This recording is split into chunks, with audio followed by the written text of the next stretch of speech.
intentaría contraer a un punto de manera continua. En el caso del disco lo lograría, pero en el caso del disco perforado se encontraría que algunas de esas curvas no pueden ser contraídas de manera continua al punto porque se encuentran con el agujero. De manera que se dice que el primer grupo de homotopía del disco no es trivial. Vale. ¿Y qué significa esto? Bueno, primero vamos a hablar de lo que es la homotopía. No sé si saben que esto de la topología es el estudio de la forma y todo eso, pero en la homotopía estudia los espacios topológicos y establece qué forma tienen.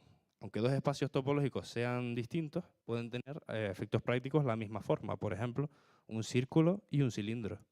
Pues la homotopía estudia exactamente eso.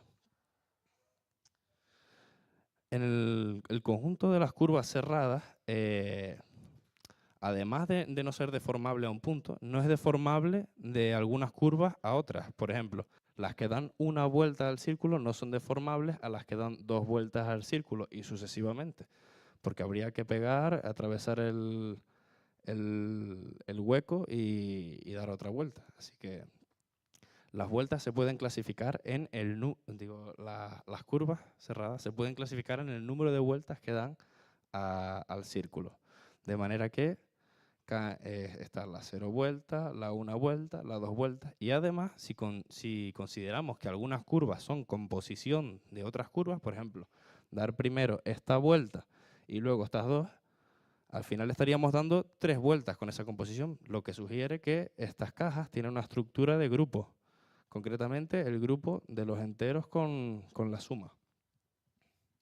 Este grupo se llama el primer grupo de homotopía. ¿Y por qué digo el primero? Pues porque hay varios. Vale, vamos a ir a otro caso. El caso de el cubo, sí, es un cubo, sí. Un cubo y un cubo con un agujero. Vamos a ver si somos capaces de estudiar si tiene la misma forma o no tiene la misma forma estos espacios. Vamos a hacer otra vez el truco de los lazos. Hacemos el truco de los lazos y vemos que para el segundo caso el truco de los lazos no nos sirve. ¿Por qué? Porque podemos deformar el lazo al punto por encima del hueco. Entonces, ¿qué hacemos? Bueno, aumentamos la dimensionalidad del objeto que estamos contrayendo. Vamos a estudiar superficies. Superficies cerradas que se pueden contraer de manera continua al punto. Y vemos que efectivamente en el caso del cubo perforado, del cubo con agujero, no podemos contraerla porque nos encontramos efectivamente el agujero del cubo. Y se produce otra vez la misma relación con el número de veces que esa superficie envuelve el cubo, dando otra vez z y z positivo. No comenté antes, las vueltas en sentido contrario son negativas, por eso es una estructura de grupo. Y aquí las que tienen el jacobiano negativo serían las vueltas negativas, algo así. Bueno, los grupos de homotopía que se escriben, o así lo he visto yo, perdónenme los matemáticos, con esta pi, con un subíndice que hace referencia a la dimensionalidad del criterio que estamos usando para distinguir los espacios. Aquí, por ejemplo, tenemos pi0, que hace referencia a la conexidad. Todas las componentes conexas son los que distinguen pi0. Y aquí vemos los objetos que nos vamos a encontrar en la física. En la física, estudiando esto, vamos a encontrarnos dominios diferentes. Un cambio de dominio es como, imagínense que ustedes tienen que subir de la primera planta a la segunda. Pues en algún momento tendrán que haber unas escaleras. Eso es un cambio de dominio, a grosso modo. Bueno, el primer grupo de homotopía, o grupo fundamental, o grupo de Poincaré para los matemáticos, aunque nosotros los físicos ya tenemos otro grupo de Poincaré que utilizamos más. Lo que nos va a producir es esa contracción de lazos. Cuando no podamos contraerlos, vamos a obtener vórtices en la teoría. Con las superficies vamos a obtener monopolos y con los espacios contraíbles, en teorías con dimensiones más elevadas, por ejemplo relativistas o lo que sea, vamos a obtener instantones, que son las soluciones de campo que dan para hablar bastante. Da para otra charla. Bueno, vamos a especificar qué nos vamos a encontrar como un objeto topológico. Un objeto topológico suele darse en situaciones en las que se rompe alguna simetría del problema. en el que el estado del sistema rompe alguna simetría de la teoría. Por ejemplo, un ejemplo que comentaremos luego, la electrodinámica cuántica tiene simetría U1 local y se rompe cuando llegamos a un superconductor. Y entonces se producen vórtices, que es lo que comentaremos luego. Vale, en el proceso de esta ruptura se producen muros de dominio, vórtices, monopolos, etc. Vale. Los grupos de homotopía correspondientes a esta ruptura de simetría tienen unos números asociados que nosotros, con los que nosotros haremos cargas. Ya los llamaremos cargas topológicas. Estas cargas se diferencian de las cargas que puedes obtener con el teorema de Nether porque no hacen referencia a la dinámica del sistema, sino más bien a su estructura global. Y finalmente, los objetos topológicos son de interés porque son muy estables y la razón es que al tú intentar deformar un objeto con una carga diferente a otro con otra carga, encuentras que la acción que tú tienes que ejercer es infinita, tiene un salto infinito. Bueno, vamos al primer ejemplo, el anillo vorticial. Aquí vemos una ilustración que me ha hecho mi amigo Daniel Galán. Bueno, es un tanque de agua, un fluido en reposo. ¿Y qué tiene de especial este tanque de agua? Pues que la física la puedes observar, puedes observar la misma física, estés en un sistema de referencia u otro. De manera que, aunque tú rotes o cambies de punto, ves la misma física. Esto se llama simetría de rotaciones local. O, como los físicos nos gusta decir que cada simetría tiene un grupo de simetría asociado, es como una formalidad. Decimos que tenemos simetría SO3.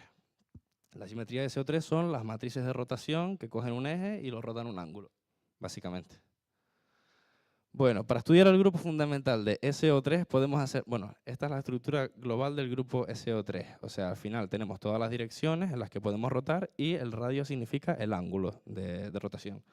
Llegamos hasta pi y después podemos ir a menos pi. Una cosa interesante que tiene este grupo es que cuando tú llegas a este punto, es lo mismo que haber rotado hasta este otro. De manera que los puntos contrarios de la esfera son el mismo. Eso será importante más tarde. Bueno, podemos hacer dos cosas para encontrar las cargas topológicas de un grupo de Lie. Calcular el invariante integral de Cartan-Mauer o hacer el truco del cinturón. Lo dejo a elección de un voluntario que quiera salir. Por favor. El chaval de la última fila.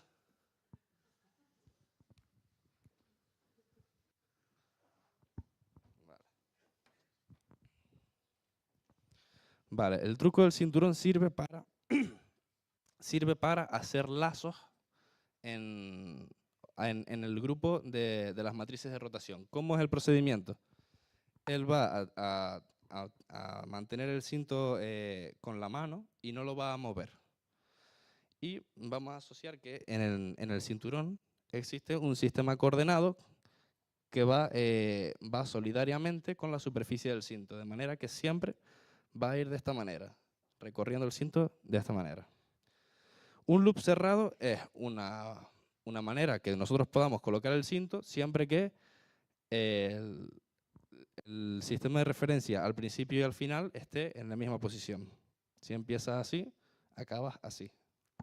De manera que, por ejemplo, un loop sería hacer esto, dar una vuelta en este eje. Vale, ¿qué tiene de especial esta vuelta? Nosotros podemos deformar el loop de la manera que nosotros queramos, pero siempre vamos a tener una vuelta en algún eje. En este caso tenemos la vuelta en el eje paralelo a las escaleras.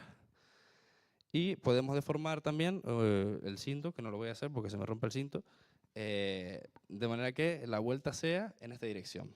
Vale. ¿Qué ocurre con esto? Que nosotros damos otra vuelta al cinto, otro loop cerrado, pero este loop sí que es deformable a el punto o a la ninguna vuelta. De manera que nuestra cajita del grupo, muchas gracias, Juanjo. Un aplauso, por favor.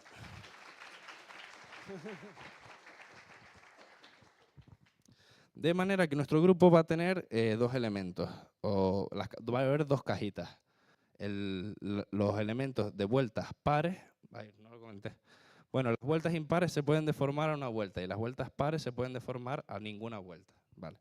Solo hay dos cajitas, las correspondientes a las vueltas pares y a las vueltas impares. Vale.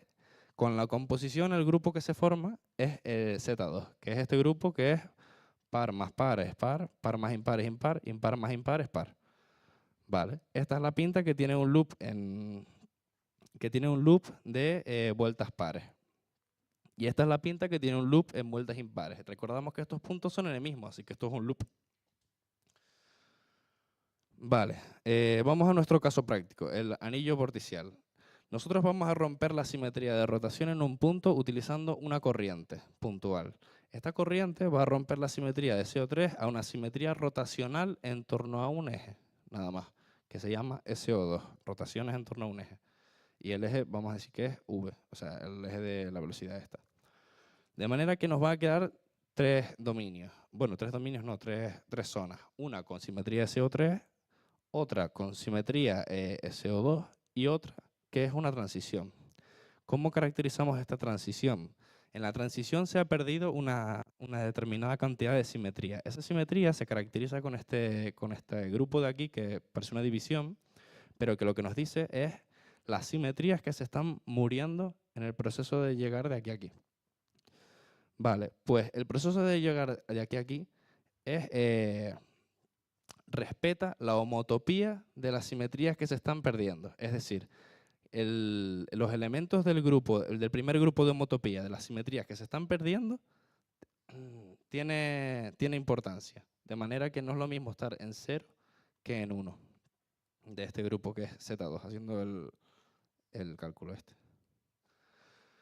Bueno, aquí tenemos un detalle un poquito más técnico, que es que la conexión entre la simetría que tenemos en este punto y la que tenemos en este otro es las velocidades. De manera, bueno, para los que entienden un poco de variedades, es como la conexión afín. Vale. Nosotros vamos a hacer un loop recorriendo, haciendo el recorrido de las velocidades, de manera que para un fluido incompresible, este loop es 0.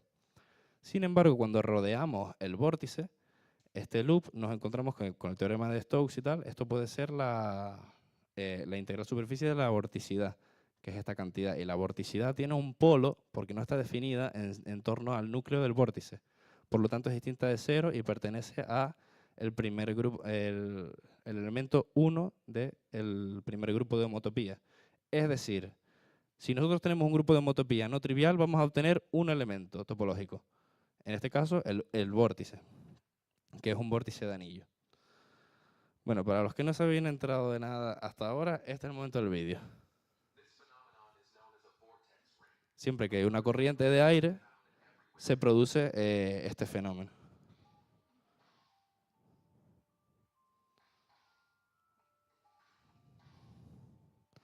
El vídeo efectivamente es de TikTok. Vale. Vale. Otro tipo de objetos topológicos, como ya comenté antes, son los vórtices en superconductores. En este caso, la simetría que se rompe es el cambio de fase de la función de onda global. Para nosotros llegar al estado de mínima energía del superconductor, tenemos que romper la invariancia de fase de todo el conjunto. De manera que vamos a obtener una fase que corresponde a un número de vueltas de la fase. Ese número de vueltas va a quedar constante. Y otra propiedad de los superconductores es que la fase en ellos no cambia. Vale, con la conexión, si sabemos algo de teoría Gauge, sabemos que el potencial del campo electromagnético, el potencial vector, cambia la fase de la función de onda. De manera que es proporcional al flujo sobre la diferencia de dos caminos. Esto es el efecto Aharonov-Bohm que comenté en el coeficiente pasado. Vale.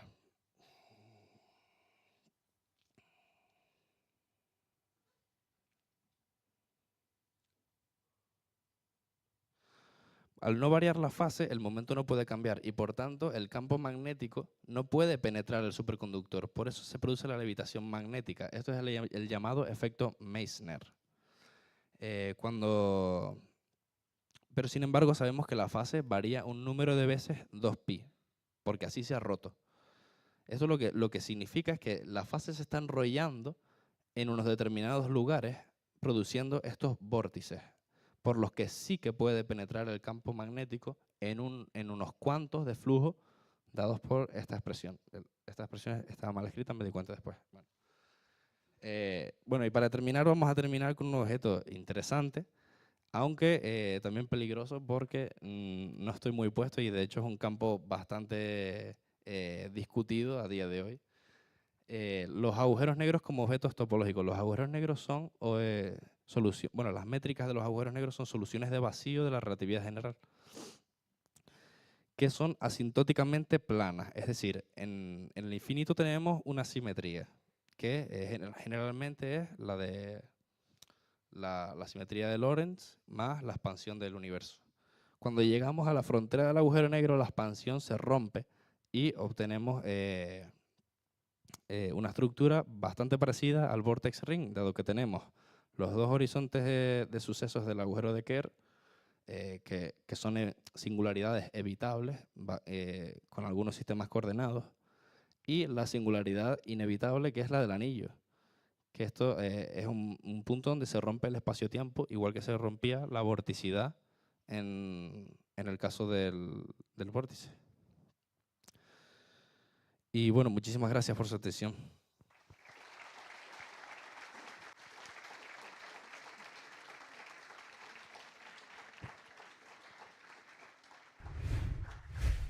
Muchas gracias, Imar.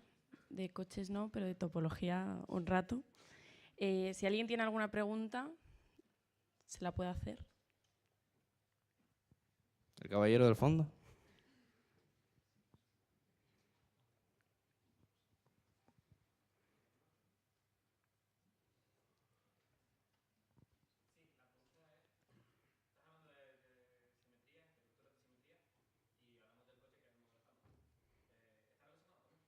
Sí, por supuesto que está relacionado. Esta pregunta no es pactada, aunque lo parezca.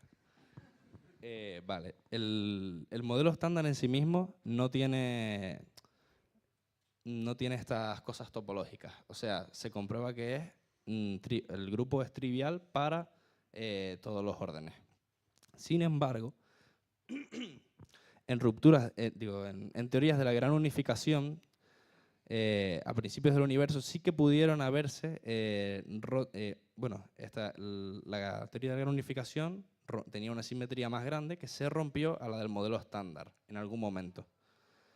Y esta ruptura sí que pudo haber producido a escala cosmológica algunos objetos topológicos, los llamados, para el primer grupo de homotopía, bueno, se pudo haber producido monopolos, de todo. Y para los vórtices se teoriza sobre el Alice string, que es un vórtice que según tú lo rodeas, cambian la manera en la que se produce el modelo estándar. Y podría llevar como a un escenario oscuro del universo. ¿Hay alguna otra pregunta? Bueno, si no, suele estar por aquí, así que si alguien tiene otra pregunta, pues nada, un aplauso para él. Muchas gracias.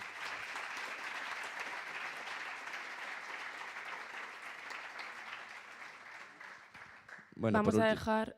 dime. Por último, quería decir que se animen a hacer charlas y que se interesen por temas, aunque no los vean en la carrera. Porque al final eso es lo más bonito. Todo el conocimiento está en los libros y ustedes son libres de ponerse a leer lo que sea.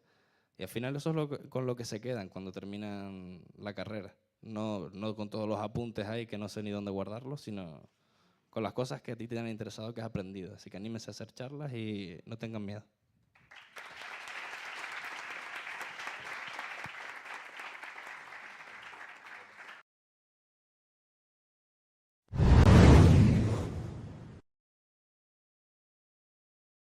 mientras el siguiente ponente se